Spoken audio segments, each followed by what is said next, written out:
Welcome to Your Thoughts, Your Reality with Michael Cole, the podcast that shines a compassionate light on the journey of veterans battling through life's challenges. Michael is a dual elite certified neuroencoding specialist in coaching and keynote training presentations, dedicated to guiding military veterans as they navigate the intricate pathways of post-deployment life. Join him as we delve into the profound realm of neuroencoding science, empowering these brave individuals to conquer universal battles, procrastination, self-doubt, fear, and more. Together, let's uncover the strength within you to re-engage with families and society, forging a new path forward. Hello, everybody. Hey, today we have our amazing return guest, Tina Parker, a retired lieutenant colonel. I am so happy to have you on again. We were yakking and talking a minute ago, so I had to catch my notes. I forgot who I was interviewing today. Like, who's on this show today? I have no idea. Welcome, Tina. So Tina, again, is retired Air Force Lieutenant Colonel. She's the founder of Lead Outside the Lines, a dual elite certified neuroencoding specialist, and brain health advocate for women veterans, which is what we're going to dial into today, which I'm really excited about. We've not really delved into this a lot, and I'm glad you brought it up. So it's going to be a fantastic show. And a transformational leadership expert. So Tina, why don't you tell us, for people that haven't seen you on the show before, tell us a little bit about yourself. Sure. So a couple of years ago, I retired after 23 years in the Air Force as a lieutenant colonel. 7 years was active duty. The rest of the time was as a reservist. And so for those veterans out there, you know that means part-time. So obviously I was doing something else with my time outside the weekends. And I worked for Homeland Security for 13 years as a director of communication and a chief of staff for a National Operations Center. And this leadership and coaching has been in my blood just forever, right? Throughout my entire career. And so when I had that inclination that this was the pathway that I needed to be on to help other people, to help visionary leaders elevate. And what came to me through traversing through all the certifications, and I mean, you named a couple of them, and it's crazy. We won't go into all of them. But what came up for me going through that was women really have very distinct issues that we are working through, distinct things that come up for us, especially in, honestly, a male-dominated environment, right? 80% men in the Air Force. I think it's higher in some of the other services. And so it's really just become a passion for me to work with women to help them reclaim their sovereignty and their power. And because we are pretty powerful, ladies, let's be honest. Amen. Fantastic. And so as far as actually getting into neuroencoding, and what brought you down that path, if you will? Specifically? Yeah. And so I'll share first, when I came into the neuroencoding community, it was also connected with Dr. Daniel Amen's brain health community for Amen University. And my daughter, when she was 6, started having some, shall we say, emotional outbursts. And so, cold clocking kids in the face. And we're like, whoa, what's happening? Because she was just such a sweet girl. And immediately she just felt remorse. And she's like, oh my gosh, what happened? What did I do? I don't know. And so we actually took her to Dr. Amen's clinic for a brain scan because after a while, doctors were like, well, maybe we need to put her on medication for ADHD, things like that. And we're like, hold on, let's see what's actually happening. And then let's decide. Right. Amen. And so going through that process with her, it was amazing to be able to help her see what's happening in her brain and what was causing that. And so thankfully, when the opportunity came up to get certified with Dr. Daniel Amen, Joseph McClendon was also with him with neuroencoding. And what we say for that is the hardware of your brain, that's your brain health. The software, all the things you upload and that consistently run in the background, that's the neuroencoding side, right? And so you and I are working on that with people, is to really help them to tell a bigger and better story, a more true story of who they are and how they are in the world so they can step into their true power. Fantastic. And just default back to their best self. Love it. Absolutely love Yeah. Yep. So what we're gonna dive into our main topic, but again, I just want people to know a little bit more about you. For people that haven't seen you yet and or haven't heard you on the podcast yet. What inspired you to create Lead Outside the Lines? And that's your company. So can you go into that a little bit more specifically? Yes, I would love to. So I've always been the why girl. Like, why does that work? What's that all about? Right. And for those of us that are veterans, we realize that's not always encouraged in the military, right? And so I've traversed through my career in a way that is a little bit different than most people. And it's on whatever your definition of success is. My definition is that my career has been successful.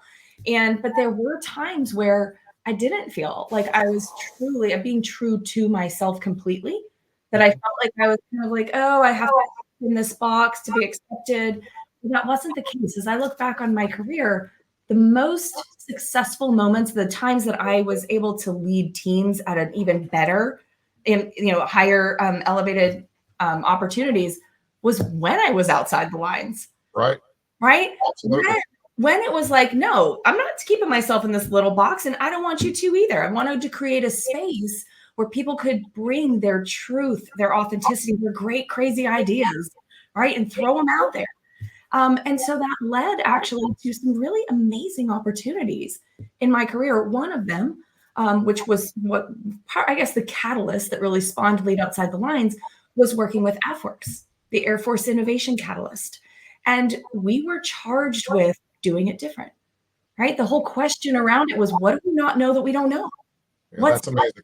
Right. And that's one of the biggest parts too about like neuroencoding and really defaulting to our best self is asking generative questions, getting out of the judgment that we find ourselves in a lot. And that takes being outside the lines. The judgment keeps you in a box. Yep. Right. Asking generative questions like, I don't know what I don't know. What's out there?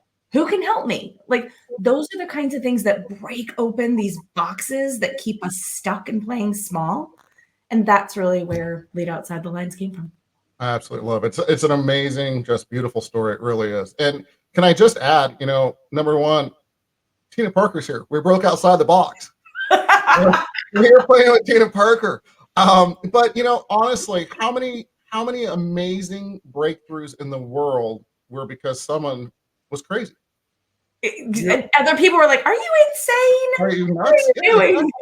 And then it became the norm, right? Get uncomfortable to be comfortable. So amen. Right. I love it. I absolutely love it. So what are some common challenges that we're going to dive in here? What are some common challenges that women face, if you will, in the military that you've seen, and how can your practices, bring them forward?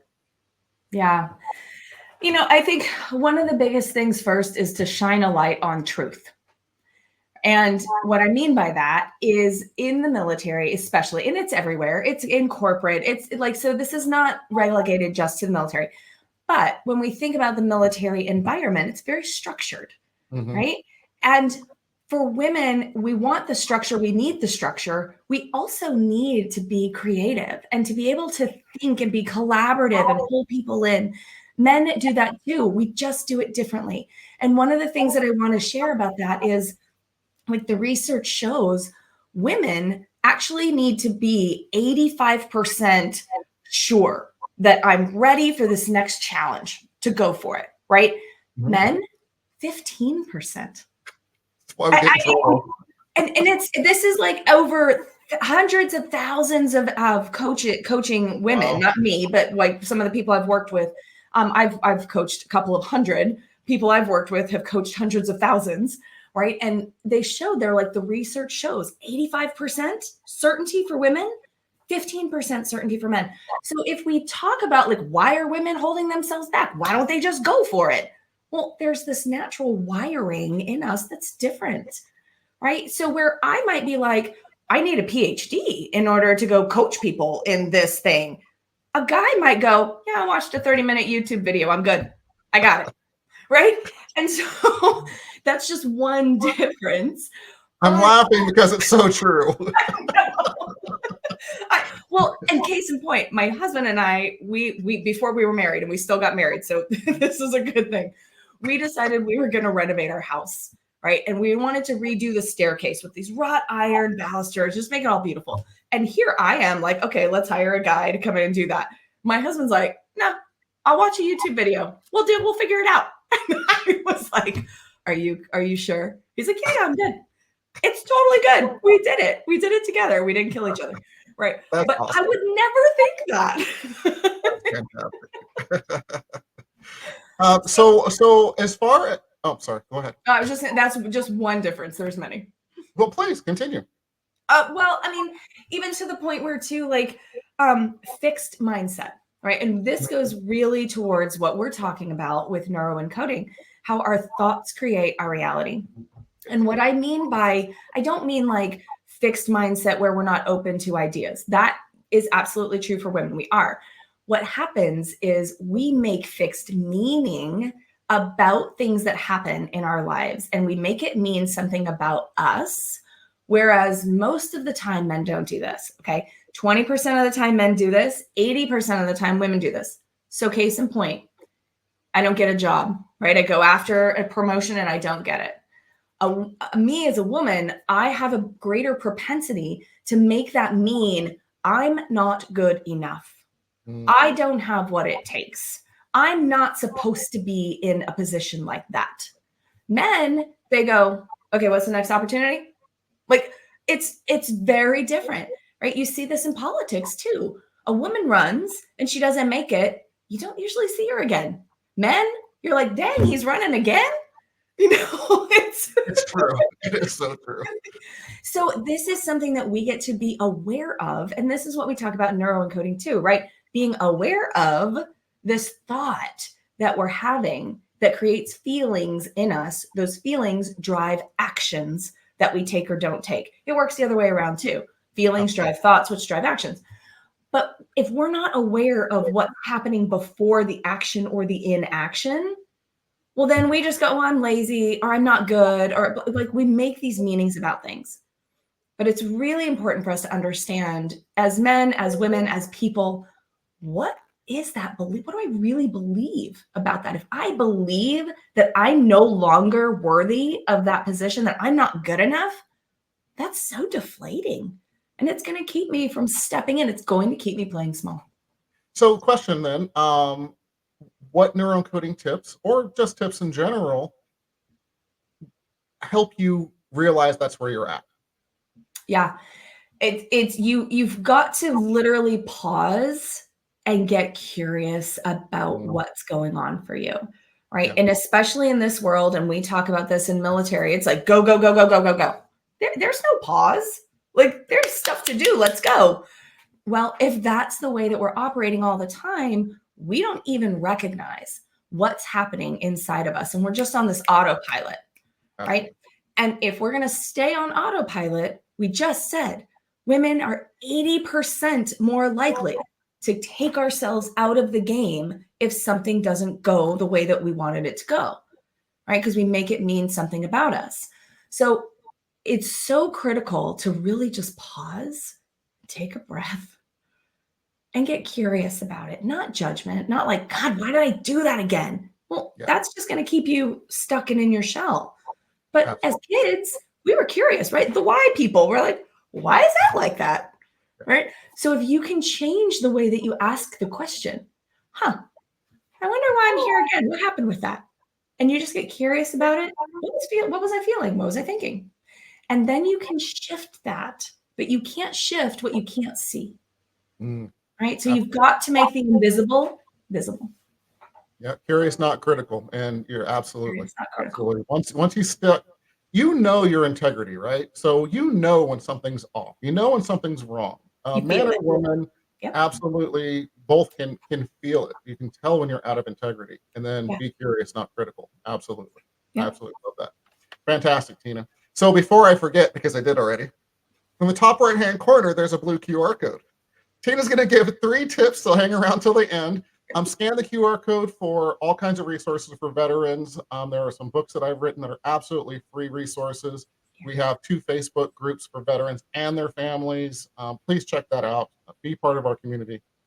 And let's move on. Come into the community. Come into the water. It feels great. You know what? Especially for veterans, we know it's so important to be part of that community, especially a positive community Yeah. that helps work through things and is there for you. So it's super important. So We have to have community. I want to mention something about that real quick, because what you're creating here for veterans is so powerful and it's so needed, because there are three major things that hold women back. And what's fascinating, I think you and I talked about this earlier, what's fascinating is when I really learned, like, what are those three things and how they show up for women, Mhm. they're the same three things that hold back veterans and first responders and people that are in this environment.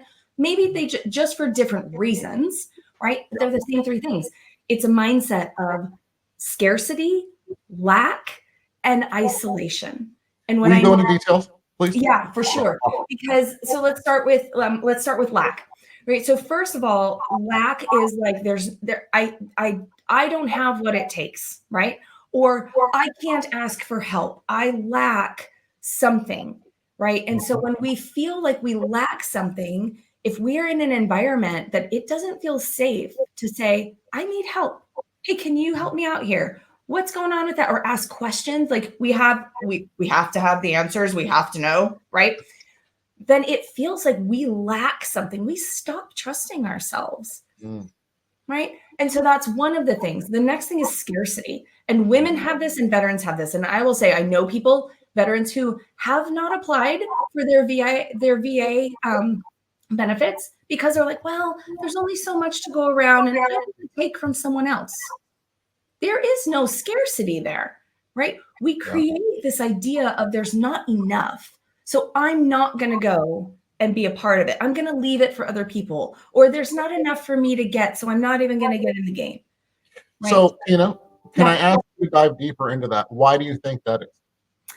Okay, so it comes from a noble place. It really does, right? And thank you for asking that, because that's such a key thing.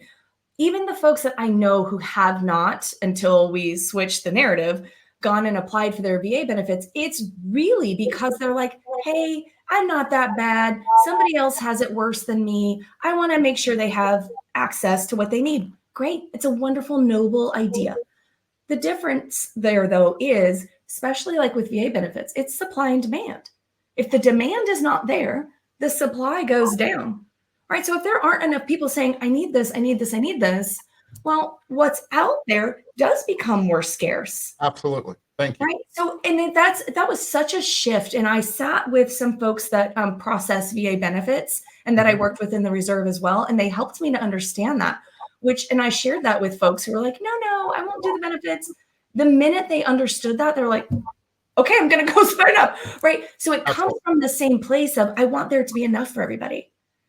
So it's not a bad place to come from thinking that, but we create more scarcity by thinking in scarcity mindset, right? Absolutely. And then the third part is isolation. When we don't feel like we can ask for help, when we don't want to be seen as weak, right? Or we don't feel like, oh, okay, there's not enough to go around. I'm just going to hang back here. We start to isolate ourselves. And in that isolation, it's a downward spiral. That's when depression sets in. That's when the lack gets even gets even deeper. Our sense of scarcity gets even deeper. So we put ourselves in a downward spiral, but we can shift it into an upward spiral. We just need to be conscious of how those things are showing up for us. Amen. And thank you so much for bringing that stuff up. I'm connected with multiple people with the VA through LinkedIn and so on, and they say the same exact thing. If you don't use it, it's just like you go to Walmart. People stop buying something, they stop selling it. Exactly. They're not going to stock the shelves if no one's coming to get it. Yeah, just simple as that. So if they don't see it and it's not out there, people use it. It's there for you. You earned it. Right. You earned it. So Right. please use it. Okay. Thank you again for that information. So let's get back to our amazing women. So in your experience, what role does authenticity, I know this is a big one for you, I know, see your eyes got big and everything, play in the successful transition from military to civilian careers for women veterans specifically, please? Yeah, authenticity is so critical. And I know, especially this year, it's kind of become a buzzword, right? So let's talk about what it actually means, right? It means being true to who we are, sharing our gifts, right? Every single one of us has unique gifts within us. And being authentic means being exactly who I am and you being exactly who you are, right? And so part of the issue that happens, especially with women transitioning, and this is conditioning for all veterans, but women specifically get hit with this, is who actually am I coming out of the military, right? We're so conditioned to the uniform has specific expectations, being in a specific service has certain expectations. And like, I even remember when I was second year, so I was a lieutenant, and I had an encounter with one of my airmen who I needed to help him step up because he was kind of slipping. And so we had a conversation, and my first sergeant was in there with me. Beautiful man, amazing man who just loved everyone and wanted to elevate everyone. What happened though in that moment is, as my airman is sharing with me what he's going through, my eyes start tearing up because I'm like, man, I feel you, right? That didn't mean that I wasn't going to hold him accountable by any stretch, right? But I could feel what he was feeling. And so we had the conversation. He left. My first sergeant says to me, he goes, man, you can't show emotion like that. And I was like, what do you mean? And he goes, they're going to take advantage of you. You need to be able to just have that face on it, and those emotions you can handle somewhere else. And I want to share that because he never meant anything derogatory by that. He was literally trying to help me be the very best officer I could be. My meaning, right, women's fixed meaning was, well, I guess I can't show emotion. Don't be me, because if I'm me, I'm too soft, right? And so you imagine, fast forward 20 years, when I'm coming out of the service, that's still there. How do I remember that so clearly? It's because that was not aligned with who I truly am. I am perfectly fine showing emotion and still holding your feet to the fire. Like, no issues with that whatsoever, right? But the deal was, it really kept separating me from who I really am. Over time, I actually lost touch with what's my body trying to tell me? What are my emotions trying to tell me? And that's what happens over time when we are not authentic to who we are. So when we transition back into the regular world, right, outside of the military, we're not in that structure anymore. And we're left going, who am I really? And where do I fit? And is this how I show up? Or was that part of the conditioning? And so it's like kind of peeling the onion back as we transition into our chosen life outside of service, right? Or outside of the uniform. Let's say, because a lot of us still serve, just in a different way. Absolutely. Right. And I think most veterans want to serve and have a purpose. And that's Absolutely. how they don't go backwards. That's how they move forward. And it's super important to both of us. I know that. Yeah. Excellent. The purpose is everything. It is. It truly is. It truly is. So how can women veterans leverage their military experience when they retire for moving forward in life and in business, whatever the case or whatever calls to them, if you will? Yeah. One of the things that I want to just shine a light on is, in the military in general, and then as women, we have another layer on top of this, is we're just doing our job, right? We're just in there. We're like, oh, that's the next thing. Here's the play. Here's where I was positioned. I don't have a choice. I just suck it up and do the work, right? Well, coming out of the military, we can sometimes not understand how to connect the amazing work we've done in that environment with the outside world, so to speak, right? With the world outside of the military. And it's not even just, I don't have the language to explain what I did in the military and transition it or translate it to corporate or to the civilian world. A lot of it stems from before that, even recognizing what we've done. Absolutely. Right. And we're so service before self, right? We don't want to be boastful or anything else. We're just like, yeah, I just did my job. No, What you did was incredible. And I will share, like, even when I left active duty after 7 years, I think I shared this before, I wanted to work for Center for Creative Leadership. Like, I was excited. And then I walked into that lobby and I was a captain, right? 7 years active duty. I didn't have my master's, didn't have any of that yet. But I walk into the lobby and I see all these PhDs up on the wall for the people that work there. And I walked out. I left. I didn't even ask, like, how do I work here? Because I took myself out of the game. I talked about, like, I don't have those credentials. I'm not that good.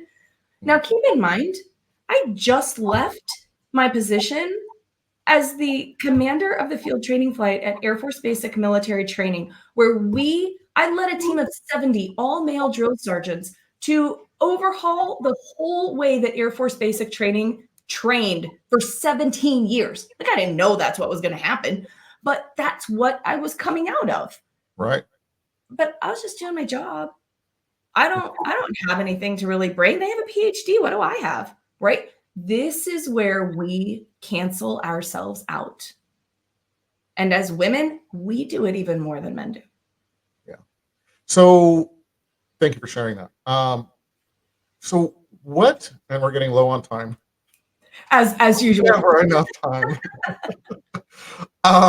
So ways to flip that switch. Mm-hmm. Because I think that's the key to all of it, right? Is Yes. we realize it. It's like, hold on, why was I playing small? I'm better than this. How do we flip the switch? It's really connecting to our worth. And that's what a lot of what neuroencoding does for people, right? Helping the tools and techniques that you and I use, that our neuroencoding family uses, that we bring from other modalities as well, is really being able to be comfortable in our own skin and see our gifts and recognize our worth, love ourselves. Like, this whole notion of love yourself, you say that in the military and people are like, did you smoke up last night? Like, what are you doing? And so we get to connect to who we are and shine our light and know that our worth is worthy. We are worthy, right? We bring things to the table that people need. And that doesn't mean that everyone has to recognize it. We get to recognize it. And it can be a journey for a lot of people. Like I've shared with you before, it took me a while to do one of the techniques that we do in neuroencoding, looking myself in the eye in the mirror and saying, Tina, I love you. At first I was like, it just feels so weird. Right? But the more you do it, the more I was like, nah, I'm pretty badass. Yeah, I do love myself. Right? And that's not being boastful or confident. It's literally like, I see my worth. Yeah. When you look yourself in the mirror, I've got chills just thinking about it. So when you look at yourself in the mirror, this is called the mirror exercise for anyone that isn't aware or hasn't heard us talk about it on the show before, etc. Number one, it is one of the most difficult exercises that I teach people to do until it's not difficult anymore. Get uncomfortable, get comfortable, and then it's a beautiful, beautiful thing. You're looking yourself in your eyes, you smile, and you say your name, and I love you. And when you do it, and you look yourself in the eyes, you feel it in your soul. And that's the difference. Yes. It's right? Not just checking the box, right? And this goes back to lead outside the lines too. Yeah. Stop checking the box. You can stand there and say, I love you, and go on and brush your teeth. Or you can look yourself in the eye and really see into your soul and say, oh, you're a badass. I love you. Absolutely. Yeah, that is very different. Yeah. And anyone that is wants to take an action right now, or as soon as we're done in a couple of minutes, don't do it right now. Stay here. Tina's going to give us 3 tips. Take the action and go do it. It's a life changer. I'm not joking. Yeah. I'm not joking. Be there for yourself for 10 seconds. Absolutely. Be there for yourself for 10 seconds. Let that sink in, literally. You be there for yourself for 10 seconds. That's it. It's not a big lift. It's 10 seconds. Yeah. So now we are out of time. now we're at the end. Yeah, now we're going to be past the end, but we own the place. That's okay. So thank you, Tina, as always. So first of all, how do you reach Tina Parker? Yes. So I'm on LinkedIn, Tina Parker or TP Sunshine, however it comes up. You can go to my website, leadoutsidethelines.com. And I'd love to connect with any and each of you and Michael too. I mean, seriously, reach out to Michael. If you're in transition, Michael is fantastic. Thank you. And Tina Parker, we love you to death. And anybody that doesn't know you yet. That's all I'm saying. And you and I are doing some things together with some other amazing people to serve veterans and first responders too. So more to come. Yeah, absolutely. Teaser. Look for that soon. Event in Chicago, most likely. So anyway, so if you can, let's do our 3 tips. Sure. To get veterans and their families further faster. Yeah, I would literally, my 3 tips are pause, notice, choose. Because like we said, we're in go, go, go mode all the time, right? Take a breath, take those 10 seconds, look yourself in the mirror and just pause and go, what am I feeling? Your body tries to tell you things, right? And your head goes, shut up. I got stuff to do, right? Totally. Pause and listen to what you're trying to be shown. And then notice, okay, what's going on for me? Is that really what I want to be creating in this situation? Right? And then choose how you want to move forward.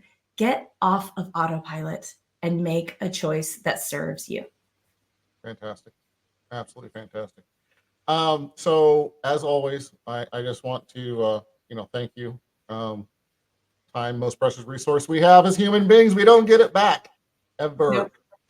Nope. So hopefully these 2 minutes since we went over have been helpful for folks. Truly honored to always have you on the show. You're an amazing light, amazing person, and I'm proud to know you as a friend. So thank you so much. Same, my friend. Thanks so much. Till next time. Absolutely. We'll get off here in just a second. We'll do that. Sounds good. I just want to drop a note. Next Thursday, we have Joseph Linden III coming on the show. He is our mentor. He is Tony Robbins' business partner, speaks on stages. He is the founder of Neuroencoding. It's going to be a fantastic show. So just wanted to drop another teaser. Please join us. Please join us for that. And on that, we are out of here. Thank you for joining us on another insightful journey of Your Thoughts, Your Reality podcast with your host, Michael Cole. We hope the conversation sparked some thoughts that resonate with you. To dive deeper into empowering your thoughts and enhancing your reality, visit empowerperformancestrategies.com. Remember, your thoughts shape your reality, so make them count. Until next time, stay inspired and keep creating the reality you desire. Catch you on the next episode.